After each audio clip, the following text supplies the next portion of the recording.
Supreme court में SIR को लेकर एक अहम बहस हुई है।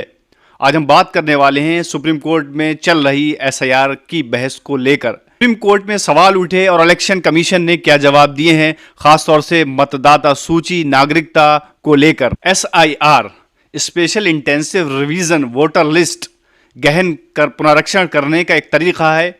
ये election commission of India Bharat के निर्वाचन आयोग की एक प्रक्रिया है कि जिससे वोटर लिस्ट शुद्ध हो सके। कुछ याचिकाकर्ताओं ने एसआईआर पर सुप्रीम कोर्ट में याचिकाएं दाखिल की थीं। याचिकाकर्ताओं ने कहा कि एसआईआर के नाम पर लोगों से नागरिक दस्तावेज मांगे जा रहे हैं, जिससे सिटीजन्स का, नागरिकों का वोटर लिस्ट से नाम हट सकता है, रिमूव हो सकता है और नागरिकों के अधिकार प्रभावित हो सकते हैं।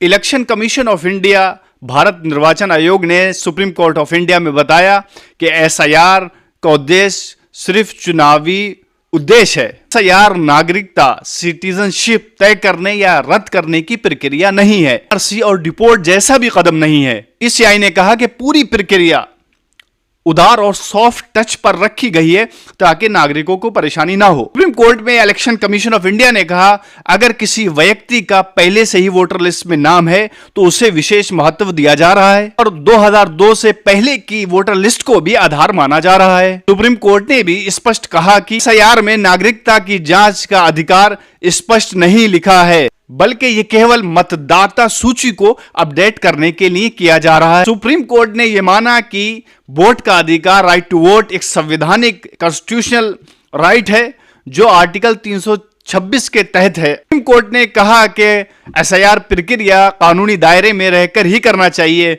मनमानी नहीं होना चाहिए। कोर्ट ने कहा कि एक तरफ लोकतंत्र, डेमोक्रेसी भी सुरक्षित रहे और दूसरी तरफ वो नागरिकों के वोट देने का अधिकार भी सुरक्षित रहे। सुप्रीम कोर्ट ने कहा कि इलेक्शन कमीशन वोटर लिस्ट सुधार सकता है, उसकी त्रुटि दूर कर सकता है, उसको प्योर कर सकता है, लेकिन इलेक्शन कमीशन के अधिकार असीमित हैं, लिमिटेड हैं। सुप्रीम कोर्ट ने कहा कि एसआईआर प्रोसेस न्यायसंगत होना चाहिए, प्योर होना चाहिए और कानूनी दायरे में रहकर होना चाहिए।